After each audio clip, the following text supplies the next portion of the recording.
Now, one thing I'd like to also recommend is that in mindfulness, we're looking in some sense to cultivate deeper levels of healing. John Kabat-Zinn has a wonderful definition of healing, which is to come into, is to come into terms with the way things are. There could be people, for example, that do have blood pressure, and even though they're developing some mind-body tools to help to soften and relax, to keep a closer monitoring faculty of awareness on their own body and mind, but no matter what they do, their blood pressure still is elevated. So, fortunately in medicine we have blood pressure pills, and so of course these need to be taken.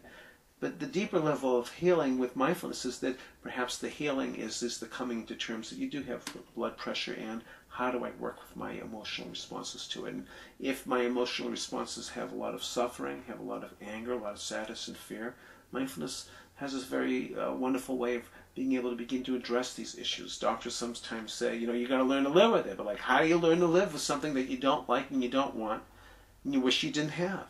And so mindfulness would be also working with a person on the emotional reactivity that often comes with living with pain or illness.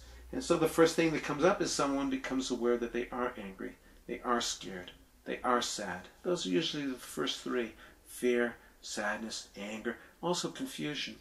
And mindfulness would be able to help us to be able to acknowledge those types of feelings.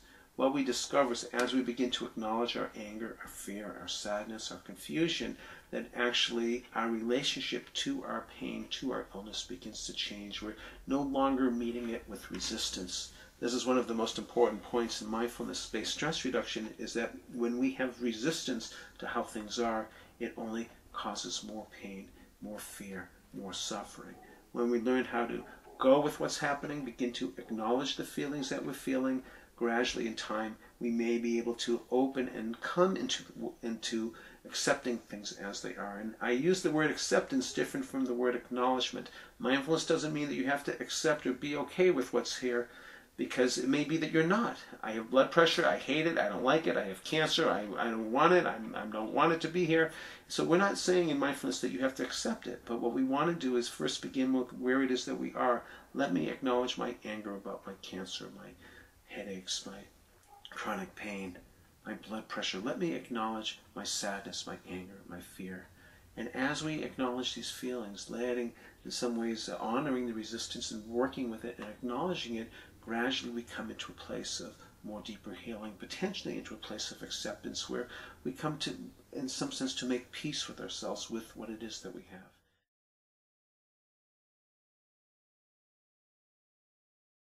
For people interested in the mindfulness CDs, you can contact my website, www.mindfulnessprograms.com, and there's a lot of information on upcoming mindfulness programs that I have to offer, as well as a button that you can click to access the Mindful Healing CDs that you can buy directly on my website, or you can go to Amazon.com.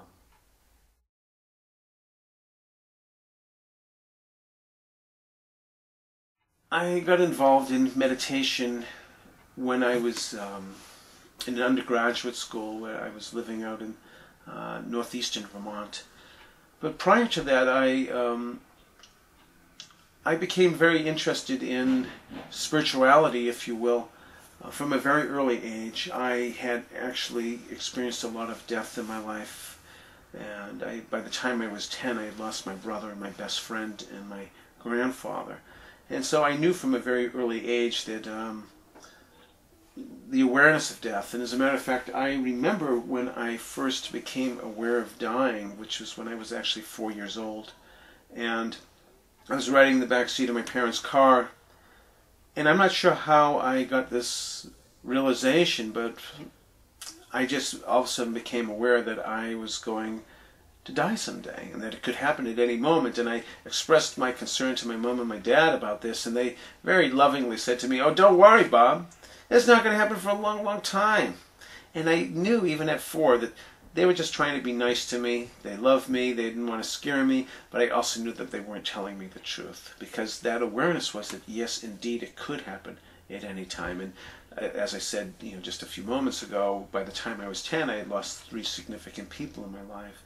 also growing up during the Vietnam War, and it was a very wild time. My school went on strike. They closed. Teachers left, never came back. The Beatles were growing their hair long. I mean, this was a wild time. And I lived just right outside of Cambridge, Massachusetts. Actually, my cousin used to go over to Timothy Leary's house. I used to wonder what he was doing over there until later I began to find out more. I was a very confused young kid trying to understand what was the meaning of life. And I believe that it was these experiences that led me to want to understand more about what is this life, what is life really about. And I think this edge of living with knowing that I'm going to die at any moment really helped to catapult me into a sense of some urgency. I was always drawn, even from an early age when I look back at it now, to the East. My first introduction to the East was Chinese restaurants outside of Boston as a young child. And it's very funny, but when I look back on it, like when I went into Chinese restaurants, it was a very different feeling than Howard Johnson's. And the smells were different, the visual images in the restaurant were different, and even the countenance of the waiters and the waitresses. There was a certain type of quality that I would almost say now, like they had a more serenity, more sereneness to their actions, to how they were, than any other restaurants or places I ever went to. And the food was wonderful. And there was something about the East that just really fascinated me. And I saw big images of Buddhas and different pictures, and there was something there. When I discovered the philosophical teachings of the East that first began with Lao Tzu from Taoism, that spoke about that if you want to know yourself, if you want to know the universe, look inside yourself, not outside of yourself. And I had actually, in my entire life, never heard of that type of concept before, looking inside yourself. And it resonated something so deeply, it made so much sense to me that if I wanted to know the truth of life, I needed to look inside, not outside. Perhaps for many people, like, oh, that's a no-brainer, but in my life, I had never been exposed to that type of thought or idea.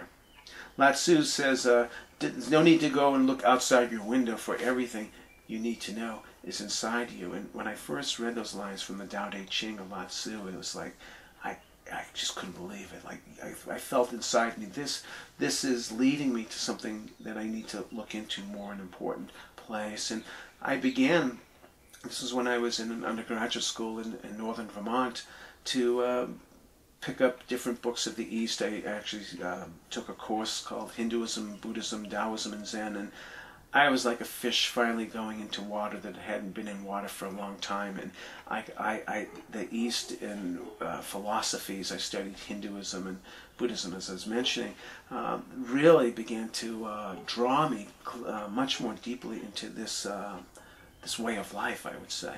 And so I began getting involved into Eastern philosophy in my undergraduate years at school, and when I eventually moved out to San Francisco, I met a Vipassana mindfulness meditation teacher, Dr. Rina Sircar, whose teacher was a Buddhist monk. His name was Tongpulu Sayadaw, and after I graduated graduate school, I had become now a student of Vipassana meditation, and she invited me, along with some other students, to go visit her teacher in Southeast Asia, in Burma. And I was in 1980, I flew to Burma with Rina and some other friends, and there we ordained as monks and nuns in a Buddhist monastery, in a forest monastery in central Burma. And I've been involved in Buddhist meditation ever since. And I eventually came back to the United States, and I disrobed, but then we started actually a monastery in Boulder Creek, California, and I lived in that monastery for 8 years, serving the monks and also doing a lot of intensive practice.